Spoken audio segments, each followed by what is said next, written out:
pagi Bapak Ibu sekalian, terutama Bapak Ibu dari Papua. Senang sekali akhirnya saya bertemu Bapak Ibu di Jogja, bukan di Papua biasanya. Dan mungkin saya pikir ini kesempatan yang sangat baik. Biasanya kalau kita keluar dari tempat bekerja bisa lebih konsentrasi. Mungkin kalau di Sentani Pak Khairul sebentar sudah ada urusan yang lain, atau Pak Iba juga di Sentani ya, di halal. Jadi mudah-mudahan 3 hari ke depan Bapak Ibu dan kawan-kawan dari PKNK UGM bisa berdiskusi dan kemudian sehingga mencapai kesepakatan untuk apa yang bisa dilakukan selanjutnya. Jadi mungkin sedikit memperkenalkan ulang, bahwa memang mengingatkan ulang kinerja ini termasuk yang di Papua, kami bukan proyek kesehatan sebenarnya. Kami adalah proyek di bawah kantor Democratic Governance di USAID.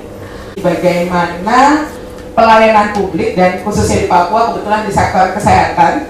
Kalau kami di 4 provinsi yang lain ada sektor kesehatan, sektor pendidikan, dan juga peningkatan iklim usaha.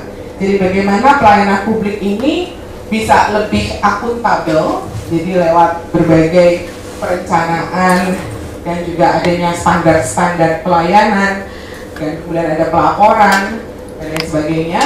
Kemudian lebih transparan, bagaimana kemudian perencanaan, laporan dan lain sebagainya juga diketahui oleh banyak orang, karena pelayanan publik itu pada dasarnya menjadi bagian dari informasi-informasi yang bisa diakses oleh publik.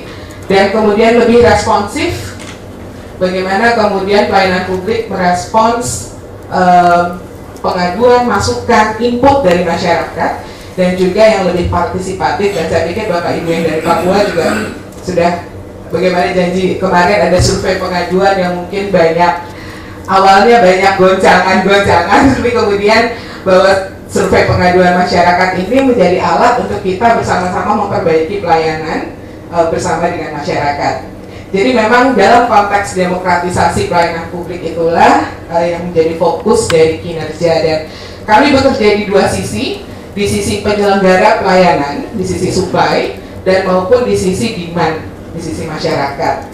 Dan kerjasama kinerja Papua dengan kawan-kawan PKNK UGM memang bagaimana mendorong pelayanan publik untuk tadi mengelola pelayanan publik yang lebih demokratis akhirnya. Kita fokus dengan apa yang menjadi kebutuhan Bapak Ibu sekalian di masing-masing kabupaten kota berdasarkan situasi yang ada di masing-masing, dengan karakteristik yang saya pikir sangat berbeda antara Jaya Wijaya dan juga Kabupaten Jayapura ataupun Kota Jayapura dan Kabupaten Mimika.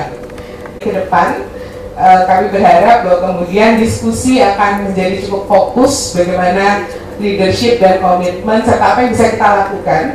Tenaga kesehatan hadir di tempat pelayanannya, dan kira-kira faktor apa yang kemudian menghambat petugas kesehatan untuk hadir.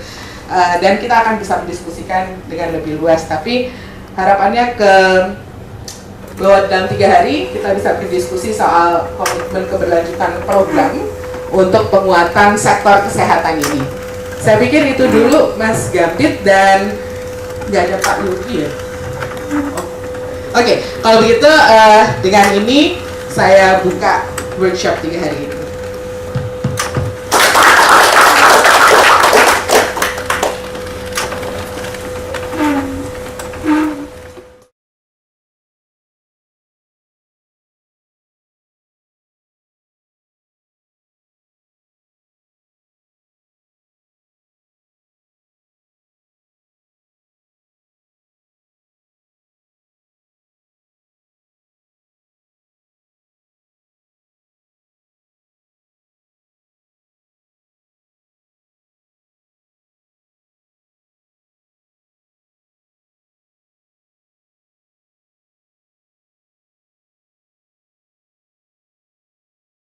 Itu adalah sebagai bagian dari tubuh kita, dari bagian integral dari organisasi. Sehingga mestinya kalau ada kelemahan dari staf kita, anak buah kita, ya jangan terus malah dibicarakan kemana-mana. wah itu si A itu begini. Ini jangan. Atau lebih-lebih lagi kalau kita pimpinan kita ya, itu ya sebisa mungkin jangan sampai kita bicara kemana-mana. Lebih baik kita itu bicara ke dalam. Meskipun ada anekdot ya, katanya salah satu tugas anak buah itu menggunjing pimpinan. Itu salah satu tugas dari anak buah. Nah, sehingga ini yang harus kita pahami, Bapak dan Ibu, bahwa aset tadi, sumber daya manusia tadi, ini sangat penting.